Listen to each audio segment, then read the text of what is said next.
ইলিয়াস আলী গুম মামলার বিষয়টি ঘিরে এবার নতুনভাবে আলোড়ন সৃষ্টি হলো। আন্তর্জাতিক ট্রাইব্যুনাল 1-এ জুলাই গণঅভ্যুত্থানের সময় সংঘটিত মানবতা বিরোধী অপরাধের মামলার যুক্তিতর্কে উঠে এসেছে সাবেক প্রধানমন্ত্রী শেখ হাসিনার নেতৃত্বে রাষ্ট্রীয় শক্তি ব্যবহার করে বিরোধীদের দমন করার বিষয়টি।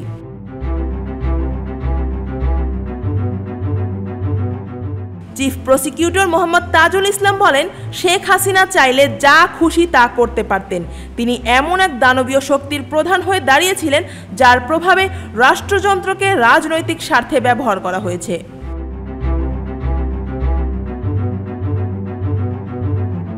চিফ প্রসিকিউটর আরও বলেন, আওয়ামী লীগের শাসনামলে নির্বাচন ও বিচার ব্যবস্থা ধ্বংস হয়ে গিয়েছিল।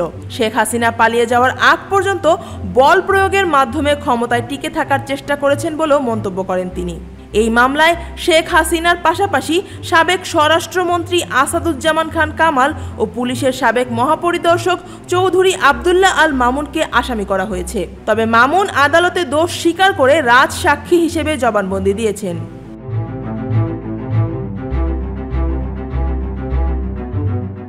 বিচারকদের জবাবদিহি প্রসঙ্গ ওঠে যুক্তিতর্কে। সাবেক প্রধান বিচারপতি ABM খায়রুল হককে তত্ত্বাবধায়ক সরকার ব্যবস্থা বাতিলের জন্য দায়ী করেন চিফ প্রসিকিউটর। তিনি বলেন, এই সিদ্ধান্ত দেশের গণতান্ত্রিক প্রক্রিয়াকে বিপর্যস্ত করেছিল।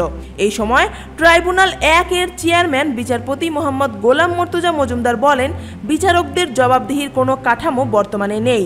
তিনি মনে করেন, বিচারকদের জবাবদিহি নিশ্চিত করতে জুডিশিয়াল অ্যাকাউন্টেবিলিটি কমিশন গঠন প্রয়োজন।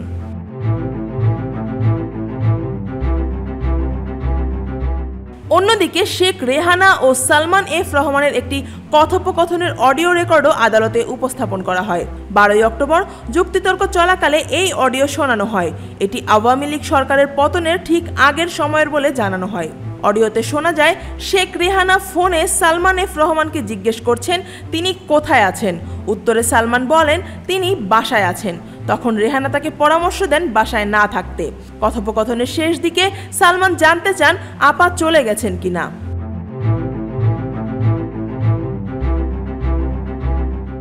এই রেকর্ডটি আদালতে উপস্থাপন করার পর তা নিয়ে আইনজীবীদের মধ্যে আলোচনার সৃষ্টি হয়। প্রসিকিউশন বলছে, অডিওটি প্রমাণ করে সরকার পতনের আগে আওয়ামী নেতৃত্বের মধ্যে অস্থিরতা ও আতঙ্ক বিরাজ করছিল। চিফ প্রসিকিউটর বলেন, ইলিয়াস আলী গুমের ঘটনায় রাষ্ট্রীয় পর্যায়ের ব্যক্তিরা সরাসরি জড়িত ছিলেন। তিনি দাবি করেন, শেখ হাসিনার অনুমতি ছাড়া এমন অভিযান পরিচালনা সম্ভব ছিল না। News desk, Dhaka watch.